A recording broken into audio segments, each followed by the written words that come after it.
Hello everyone. आज जो मैं आपके साथ टॉपिक डिस्कस करने जा रहा हूँ वो है how to read bare act.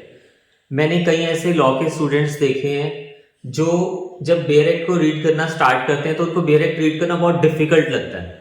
उनको बेयर एक्ट की लैंग्वेज नहीं समझ आती है। उनको लगता है कि अरे बेयर एक्ट से बेटर है कि हम किसी टेक्स्ट बुक को रेफर कर लेते हैं, कोई इजी नोट्स पकड़ लेते हैं, कोई शॉर्ट बुक्स हम पकड़ लेते हैं और उसको रीड करते हैं तो हमें समझ आ रहा है। बट जब हम बेयर एक्ट के थ्रू रीड कर रहे हैं तो हमें समझ नहीं आ रहा। बट अगर आप लॉ के स्टूडेंट्स हैं, जुडिशरी की तैयारी कर रहे हैं, तो बेयर एक्ट के बिना आप लॉ को अगर पढ़ रहे हैं किसी टेक्स्ट बुक से तो वो एक गलत मेथड है। आप बेयर एक्ट को पढ़ना बहुत जरूरी है। आज की वीडियो में मैं ये पूरी कोशिश करूंगा और उम्मीद करता हूं अगर आप वीडियो को पूरा देख रहे हैं तो इस वीडियो को देखने के बाद आपको बेयर एक्ट रीड करने में एटलीस्ट कोई प्रॉब्लम नहीं आएगी। आपको बेयर एक्ट समझ आना स्टार्ट हो जाएगा कि किस तरह से उसे रीड करना है। तो आइए आज की वीडियो स्टार्ट करते हैं। आपको बेयर एक्ट रीड करते हुए सबसे पहले क्या करना है, उस बेयर एक्ट को वर्ड टू वर्ड रीड करना है। एक एक वर्ड को आपको ब्रेक करना है, वहां पे उस एक एक वर्ड को वहां पर ब्रेक करना है और ब्रेक करते हुए एक एक वर्ड को ध्यान में रखते हुए उसको रीड करना है। जहां पर जरूरत पड़े आप उसको अंडरलाइन करते रहिए। बेयर एक्ट के ऊपर जहां पे आपको जरूरत पड़ रही है उसे अंडरलाइन करते रहिए। आपको बहुत ही स्लोली बेयर एक्ट को रीड करना है। आप याद रखिए, बेयर एक्ट को अगर आप इंग्लिश लैंग्वेज की तरह फास्ट फास्ट रीड कर रहे हैं तो बेयर एक्ट आपको समझ नहीं आएगा। आपको बहुत धीरे धीरे उसको रीड करना है। एक एक वर्ड को आपको ब्रेक करना है, अंडरलाइन करते जाना है। फोर्थ, आप जब बेयर एक्ट को रीड करते हैं ना तो उस पे लिखिए, उस पे जितना ज्यादा हो सकता है लिखिए। मैंने कई ऐसे स्टूडेंट्स देखे हैं लॉ के, वो क्या करते हैं, यार बेयर एक्ट पे लिखेंगे तो हमारा बेयर एक्ट गंदा हो जाएगा, हमें बेयर एक्ट को बिल्कुल नीट एंड क्लीन रखना है। किताब के ऊपर, बुक के ऊपर कुछ लिखने से बुक गंदी हो जाएगी हमारी। ये गलत मेथड है। बेयर एक्ट पे लिखना तो है आपको, और पेन के साथ लिखना है। पेंसिल से मत लिखिएगा क्योंकि पेंसिल से लिखा हुआ 1 2 3 साल में वो फेड हो जाएगा, वो आपको दिखना कम हो जाएगा उसमें से। तो मैं तो आपको ये सजेस्ट करूंगा, मैं आपको दिखाऊंगा अभी थोड़ी देर में कि मैं अपने बेयर एक्ट पढ़ते हुए उसको किस तरह से लिखता हूं। अभी आपको वो भी दिखाता हूं। तो आपको उसके ऊपर लिखना है, पेन से लिखिए। फर्स्ट टाइम अगर आप बेयर एक्ट पढ़ रहे हैं तो आप ब्लू कलर का पेन यूज कर लीजिए। सेकेंड टाइम अगर आप उसी बेयर एक्ट को पढ़ रहे हैं तो आप ब्लैक कलर का पेन यूज कर लीजिए। डिफरेंट डिफरेंट कलर्स के पेन यूज कीजिए। जितना, जैसे आप स्लो स्लो उसको वर्ड टू वर्ड पढ़ रहे हैं, किसी वर्ड को ब्रेक कर रहे हैं, कोई इंपॉर्टेंट वर्ड आता है उसको आपने अंडरलाइन कर लिया, उसका वहां पे कोई डिफरेंट मीनिंग है, वहीं पे लिख दीजिए कि इसका मीनिंग क्या होता है। पेन से लिखिए। जितना उसके ऊपर लिखोगे, नेक्स्ट टाइम जब आप उसी बेयर एक्ट को पढ़ोगे तो आपको वो मीनिंग दोबारा से नहीं सर्च करना पड़ेगा कि इसका क्या मीनिंग होता है, आप वहीं से समझ जाओगे। और बहुत स्लो स्लो रीड कीजिए उसको। तो बेयर एक्ट के ऊपर लिखिए, लिखने की आदत डालिए, और पेन से लिखना है आपको, पेंसिल से नहीं लिखना है, ठीक है। अब इसके बाद आप देखिए, बेयर एक्ट में ना डिफरेंट डिफरेंट कॉनोटेशंस यूज हुई होती हैं। कॉनोटेशंस का मतलब है, आप जब बेयर एक्ट पढ़ते हैं तो आपने कहीं पे पढ़ा होगा और यूज हुआ है, कहीं पे आपने पढ़ा होगा एंड यूज हुआ है, कहीं पे आपने पढ़ा होगा मे कॉनोटेशन यूज हुई है, कहीं पे आप पढ़ते हैं शेल कॉनोटेशन यूज हुई है। तो आपको इन कॉनोटेशंस को बहुत ध्यान में रखना है। जैसे अगर कहीं पे और यूज हुआ है, और का क्या मतलब होता है, हिंदी में जब हम पढ़ते हैं और का मतलब होता है या का मतलब है या।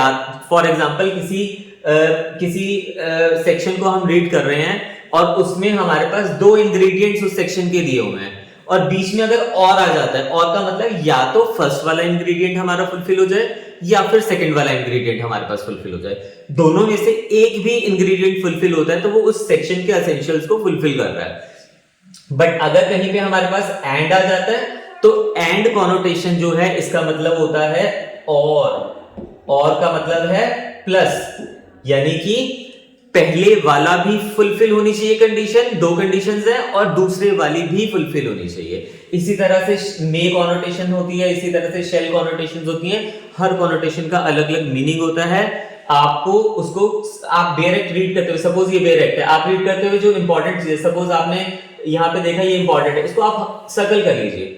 जैसे कहीं पे कॉनोटेशन और यूज हुआ उसको सर्कल कर लीजिए। वो इसलिए करना है, जब आप कई बार जुडिशरी का एग्जाम दे रहे हो और प्रीलिम्स में बैठते हो तो वहां पे वो इसी कॉनोटेशन के ऊपर बेस्ड क्वेश्चन पूछ लेता है कि इस वाले सेक्शन में और है या एंड है, मे है या शेल है। तो आपको वो बहुत ध्यान में रखना पड़ेगा, और इससे पूरे सेक्शन की लैंग्वेज भी चेंज हो जाती है। और का अलग मीनिंग होता है, एंड का अलग मीनिंग होता है। इसके बाद वेरी इंपॉर्टेंट सिक्स्थ हम आते हैं, आपको बेयर एक्ट के ऊपर जजमेंट्स भी लिखते रहना है। मतलब बेयर एक्ट पे सपोज आप किसी सेक्शन को रीड कर रहे हैं, फॉर एग्जांपल आप मर्डर का सेक्शन पढ़ रहे हैं आईपीसी में 300, और 300 पढ़ते हुए 299 कल्पेबल होमिसाइड पढ़ते हुए आपको वहां पे समझ आया कि ये XYZ हमारे पास जजमेंट है इसके ऊपर, तो वहीं पे 2-3 जितनी भी जजमेंट्स आपको इंपॉर्टेंट है उस टॉपिक के, उस सेक्शन के ऊपर ही लिख डालिए। ठीक है, उस सेक्शन के ऊपर जजमेंट लिखने से क्या होगा, जब भी आप बेयर एक्ट करेंगे रीड, तो वो जजमेंट भी आपकी रिवाइज होगी, उसमें क्या हेल्ड हुआ था, जजमेंट भी आपको याद हो जाएगा ये 300 सेक्शन की जजमेंट है, तो जजमेंट वहीं के वहीं मेंशन कर दीजिए उसको पढ़ते हुए। सेवेंथ आपको क्या करना है, बेयर एक्ट रीड करते हुए ट्राई कीजिए उस बेयर एक्ट को इंटरलिंक करने का। इंटरलिंक का मतलब है अगर वो किसी एक्ट की या तो सेम एक्ट के किसी सेक्शन से रिलेट कर रहा है, या फिर किसी डिफरेंट एक्ट के किसी सेक्शन से रिलेट कर रहा है, तो वहां पे उस पे लिख दीजिए रीड विद दिस सेक्शन। आपको इस वाले सेक्शन को इस सेक्शन के साथ पढ़ना है, क्योंकि उनका आपस में कोरिलेशन है। अगर वो कॉन्स्टिट्यूशन से रिलेट कर रहा है, वहां पे लिख के रख दीजिए कि कॉन्स्टिट्यूशन के इस आर्टिकल से ये रिलेट कर रहा है, हमें इस सेक्शन को इस आर्टिकल के साथ पढ़ना है। और एग्जाम में जब आप क्वेश्चन की फ्रेमिंग करोगे तो बिलीव मी, अगर आप वहां पे इंटरलिंकेज दे पाओगे, आपको पूछा उसने इस सेक्शन के ऊपर है, बट आपको पता है ये कॉन्स्टिट्यूशन के इस आर्टिकल से इंटरलिंक हो रहा है, इससे बेस्ड हो रहा है, इसके ऊपर बेस्ड है, अगर आपने वो चीज वहां पे मेंशन कर दिया, आप बहुत अच्छे मार्क्स ऑब्टेन कर सकते हो।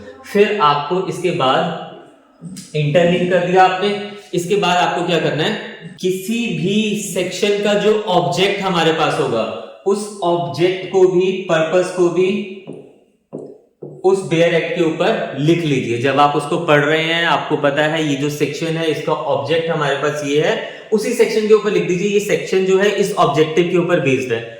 जब आप उसको दोबारा से रिवाइज करेंगे, आपका ऑब्जेक्टिव भी रिवाइज हो जाएगा। तो आप देखो, आपने word to word bare act को ब्रेक करके पढ़ा, इंपॉर्टेंट जो वर्ड्स होंगे उनको अंडरलाइन किया, सर्कल किया, स्लो आपने उसको रीड किया। बेयर एक्ट के ऊपर लिखना है, पेन से लिखना है, आपको पेंसिल से नहीं लिखना है, डिफरेंट कलर के पेन यूज कीजिए। कॉनोटेशंस को बहुत ध्यान से पढ़ना है, वहीं पे उसको सर्कल कर लीजिए और या तो उसको अंडरलाइन कर लीजिए। जिस पर्टिकुलर सेक्शन को आप पढ़ रहे हैं उस पे जो आपके पास जजमेंट्स है, वो जजमेंट्स वहां पे मेंशन कीजिए। ये इंपॉर्टेंट लैंडमार्क हमारे पास जजमेंट है, मैंने वहीं पे उसको मेंशन कर दिया। नेक्स्ट टाइम जब भी मैं उसको पढ़ूंगा तो वो मेरे को रिवाइज हो जाएगा। आप उसको इंटरलिंक करने की आदत डालिए कि ये इस सेक्शन से इंटरलिंक हो रहा है, ये किसी और एक्ट के, सपोज आप एविडेंस पढ़ रहे हो, एविडेंस का ये वाला सेक्शन आईपीसी के इससे इंटरलिंक हो रहा है, तो वहां पे मेंशन कर दीजिए read with this section of IPC. अगर कॉन्स्टिट्यूशन से हो रहा है तो लिख दीजिए read with this article of constitution. तो जब आपने इंटरलिंक कर दिया और वो चीज अगर आप एग्जाम में लिख के आ जाते हैं तो बिलीव मी बहुत अच्छे मार्क्स स्कोर करोगे। आपको ऑब्जेक्ट भी वहां पे मेंशन करना है, जो उस सेक्शन का अगर आपको ऑब्जेक्ट पता है। अब आपको हो रहा होगा यार पढ़ते पढ़ते ये चीजें तो कहां लिखी होती है, वहां पे जजमेंट्स तो वहां पे देनी होती है बेयर एक्ट में, ये कैसे लिखेंगे आप। देखो, आपने फर्स्ट टाइम जब आपने बेयर एक्ट को पढ़ा तो आपने मेन अंडरलाइन करके जो मीनिंग समझ आया आपने लिख दिया, बट जब आप सेकंड टाइम पढ़ेंगे, सेकंड टाइम ये तो है नहीं कि आपने एक बार पढ़ लिया और उसके बाद आप टेक्स्ट बुक रेफर नहीं करेंगे।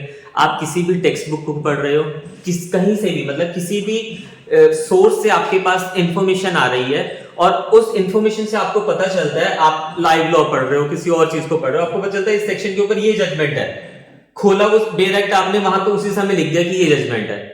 ऑनरेबल सुप्रीम कोर्ट की कोई लैंडमार्क रूलिंग आती है किसी सेक्शन के ऊपर, ठीक है, तो आपने देखा लाइव लॉ पे रिसेंट आपके पास नोटिफिकेशन या कहीं पे भी फेसबुक से, किसी सोशल मीडिया से या कहीं से टेक्स्ट बुक से आपको पता लगता है कि ये इंपॉर्टेंट जजमेंट इस सेक्शन के ऊपर आज सुप्रीम कोर्ट ने डिलीवर किया, तो आप वहीं पे लिख डालिए।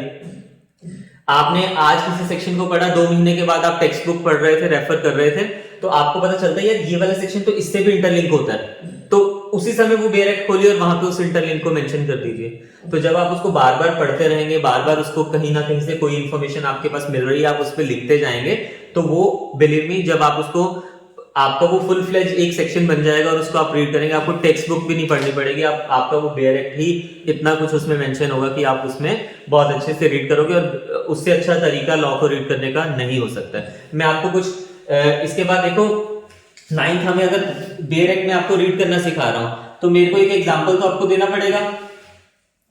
बिना एग्जाम्पल के तो मैं आपको ऐसे से बता दूं कि ऐसे रीड करो, ऐसे अंडरलाइन करो, तो आपको हो सकता है ना समझ आ रहा हो, मतलब समझ तो आया होगा बट हो सकता है कि वो जब तक एग्जाम्पल मैं आपके सामने एक सेक्शन को रीड नहीं करके दिखाऊंगा तब तक हो सकता है आपके मन में डाउट रह जाए कि एक्चुअल में कैसे करना है। तो मैं एग्जाम्पल के तौर पे ना यहाँ पे section 25 of Indian contract act आपके साथ डिस्कस करूंगा। अभी सेक्शन 25 एक्ट में आपको पढ़ के दिखाऊंगा डिटेल में किस तरह से पढ़ा करते हैं, आप मेरे साथ पढ़ेंगे तो उसके बाद आप बेयर एक्ट का किसी भी बेयर एक्ट का कोई भी सेक्शन पढ़ लीजिए, आपको सब क्लियर होगा। इससे पहले मैं आपको कुछ दिखाता हूं कि मेरे बेयर एक्ट जो मैं पढ़ता हूं वो मैं किस तरह से उसमें मार्क करता हूं। तो आप देखिए ये सीआरपीसी का बेयर एक्ट है हमारे पास, ठीक है। सीआरपीसी में जब मैंने देखो यहाँ पे वो देखो आप यहाँ पे देखिए 319 सेक्शन यहाँ पे लिखा हुआ है, ठीक है। 319 सीआरपीसी का ऑब्जेक्ट मैंने ऊपर लिख दिया। मैंने टेक्स्ट बुक को रेफर जब किया होगा तो मुझे वहां पे दिखा होगा कि हाँ ये इसका ऑब्जेक्ट होता है, तो देखिए मैंने ये ऑब्जेक्ट यहाँ पे मार्क कर दिया, उसके ऊपर लिखा हुआ है ऑब्जेक्ट उसका। तो उसके बाद आप देखिए मैं एक एक चीज को अंडरलाइन कर रहा हूं। फॉर एग्जाम्पल ये 316 सेक्शन है, तो जो 316 सेक्शन है सीआरपीसी का वो यहाँ पे साइड पे लिखा हुआ है read with 163 of CrPC and 24 of evidence act, यानी कि 316 जो सीआरपीसी का सेक्शन है वो इंटरलिंक करता है किसके साथ, 163 ऑफ सीआरपीसी और 24 ऑफ एविडेंस एक्ट के साथ। तो मुझे इसके साथ इसको पढ़ना है, मैंने यहीं पे लिख के रख लिया। अब देखिए कोई और, अगर मैं यहाँ पे 319 पढ़ रहा हूं तो 319 में लिखा हुआ है एडिशनल प्रोसिक्यूशन, यानी कि 319 एडिशनल प्रोसिक्यूशन से डील करता है। एक अब यहाँ पे ये मैंने देखो केस मेंशन कर दिया, Hardeep Singh versus state of Punjab, 319 के ऊपर ये लैंडमार्क जजमेंट है, मैंने लिख दिया यहाँ पे। फिर कोर्ट ऑफ सेशन और मैजिस्ट्रेट और को मैंने सर्कल किया हुआ है यहाँ पे। देखो कोई इंपॉर्टेंट चीज है, इंक्वायरी इनटू अ ट्रायल किस स्टेज पे कर सकता है उसको मैंने सर्कल कर लिया यहाँ पे, हाईलाइटर यूज करो वहां पे। इसी तरह से अगर कोई और चीज है देखो मैंने अलग से लिखा हुआ है, और अगर मुझे लगता है यार अभी भी मैं कुछ पढ़ रहा हूं और इसके ऊपर मुझे लिखना है, आपको दिख रहा होगा इस पे जगह तो बची नहीं है, कहां लिखे, तो मेरा उसके लिए क्या फॉर्मूला रहता है, मैं इसके बीच में ना एक पेज को पेस्ट कर देता हूं। छोटा सा गम लीजिए आप या फेविकोल वगैरह जो भी, उसको एक पेज लीजिए इस साइज का, उसको कट कीजिए और हल्का सा साइड्स पे लगा के उसको यहीं पे पेस्ट कर दीजिए। और पेस्ट मैं आपको वो भी दिखाता हूं, आप देखिए ये सेक्शन 156 सीआरपीसी का ही बेयर एक्ट है। जब मैं इसको लिख रहा था मेरे पास यहाँ पे जगह नहीं बची, मैंने सब कुछ लिख दिया था। फिर एक टेक्स्ट बुक को जब मैंने रेफर किया, या मेरे ख्याल से एक जजमेंट को, ऑनरेबल सुप्रीम कोर्ट की जजमेंट को मैंने रेफर किया, उसमें 156 सेक्शन का ना इंटरलिंक दिया हुआ था किसके साथ, correlation between 156(3), 173(8), 190, 200 and 204 of CrPC. ये 5 सेक्शंस का आपस में क्या कोरिलेशन है। अब बेयर एक्ट के ऊपर तो वो चीज आने से रही थी क्योंकि वो बहुत डिटेल में टॉपिक था, और इससे काफी क्लियरिटी आपको 156 की और बाकी के जो इंटरलिंक हो रहे हैं उनके बीच में क्या डिफरेंस है वो मिल जाता होता है। तो ये Randhir Singh Rana versus state of Delhi administration वगैरह की जो जजमेंट है इसमें डिटेल में एक्सप्लेन किया। अब ये मुझे बहुत अच्छी चीज लगी कि यार इससे मैं आपस में उनको समझ पा रहा हूं। तो मैंने क्या किया, एक पेज को देखो यहाँ पे पेस्ट किया, आप यहाँ पे देख रहे होगे बेयर एक्ट के बीच में एक पेज मैंने पेस्ट किया हुआ है, और इस पेज के ऊपर फ्रंट साइड पे बैक साइड पे दोनों तरफ लिख दिया। तो आपको एग्जांपल से ये चीज तो क्लियर हो रही है ना कि किस तरह से। अब देखो 319 में आपको दिखा रहा था, वहां पे मैक्सिम है ये 319 के ऊपर, मैंने वहीं पे लिख के रख दिया कि ये 319 की मैक्सिम है। उस वाले पेज पे जगह नहीं थी तो नेक्स्ट पेज पे लिख दिया। आपके पास नेक्स्ट पे लिखने से बेटर है पेज पेस्ट कर लीजिए, जो इंपॉर्टेंट सेक्शन है उसको इसी तरह से रीड कीजिए। तो आपको यहां तक तो चीजें थोड़ी क्लियर होगी कि किस तरह से हमें बेयर एक्ट को रीड करना है, मैं किस तरह से बेयर एक्ट को रीड कर रहा हूं। अब मैं आपको एक एग्जांपल के साथ, यानी कि इंडियन कॉन्ट्रैक्ट एक्ट के सेक्शन 25 जो है वो मैं आपको समझाता हूं किस तरह से उसको रीड करना है। आइए स्टार्ट करते हैं इसको। इसके बाद आपको क्या होगा, आपको एक तो section 25 of Indian contract act बहुत अच्छे से एक्सप्लेन हो जाएगा, आपको समझ आ जाएगा किस तरह से पढ़ना है।